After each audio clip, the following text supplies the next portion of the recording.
और मेरे प्यारे बच्चों, आप सबका स्वागत है मेरे इस प्यारे से चैनल पर। आज हम पढ़ेंगे छठी कक्षा का पाठ 17वां यात्रा और यात्री, जिसके लेखक हैं अविनाश रंजन गुप्ता। पाठ में से प्रश्न एक उत्तर। कवि ने इस पृथ्वी के सभी जीवधारियों को मुसाफिर कहा है।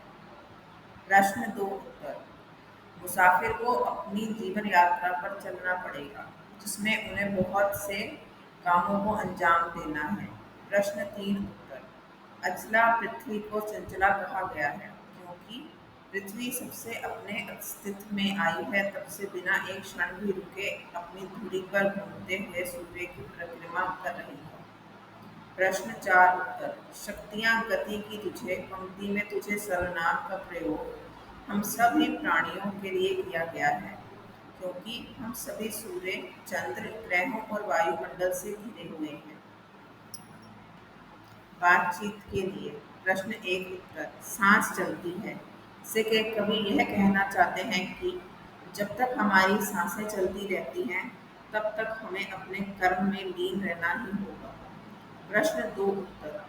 मनुष्य को चारों ओर से प्राकृतिक शक्तियां जैसे सूर्य, चंद्र, ग्रह और वायुमंडल से घिरे हुए हैं।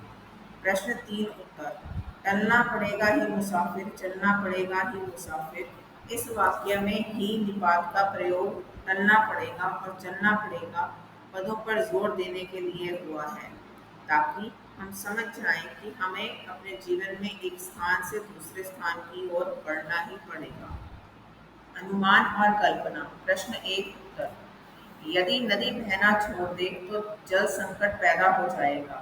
पेय जल, ड्रिंकिंग वाटर की कमी और जल प्रदूषण, पॉल्यूशन काफी बढ़ जाएगा और आम जीवन अस्त व्यस्त हो जाएगा।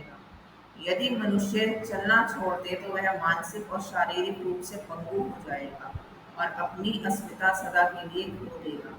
प्रश्न दो उत्तर।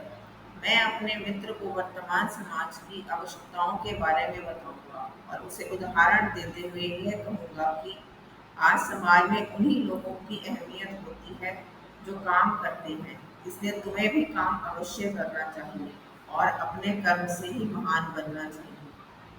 भाषा की बात। प्रश्न एक उत्तर। क यात्री, ख सांस, ग मुसाफिर। प्रश्न दो उत्तर। क तारकों का दल गगन में गीत गाता चल रहा है। ख मुसाफिर, तुझे अपने स्थान से टलना ही पड़ेगा।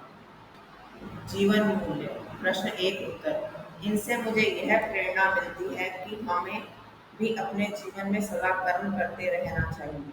प्रश्न दो उत्तर। जीवन में नियमों का पालन करने से हम अनुशासित बनते हैं।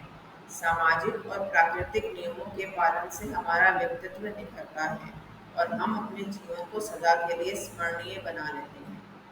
प्रश्न तीन उत्तर। प्रकृति का अनुसरण कर हम अपने जीवन को, शांत मन को, स्थिरचित्त और विचार को परोपयोगी बना सकते हैं। आशा करती हूँ आपको ये वीडियो बच्चों बहुत ही पसंद आई होगी और आपकी पढ़ाई में बहुत ही सहायता करेगी। अगर आप सब बच्चों को ये मेरी वीडियो अच्छी लगी होगी तो आप वीडियो को लाइक करना, चैनल को सब्सक्राइब करना और बेल आइकन ज़रूर प्रेस करें और आगे अपने दोस्तों के साथ भी शेयर करना ना भूलें। धन्यवाद और मेरी अगली वीडियो का फिर से इंतज़ार करें मेरे प्यारे बच्चों। Bye bye.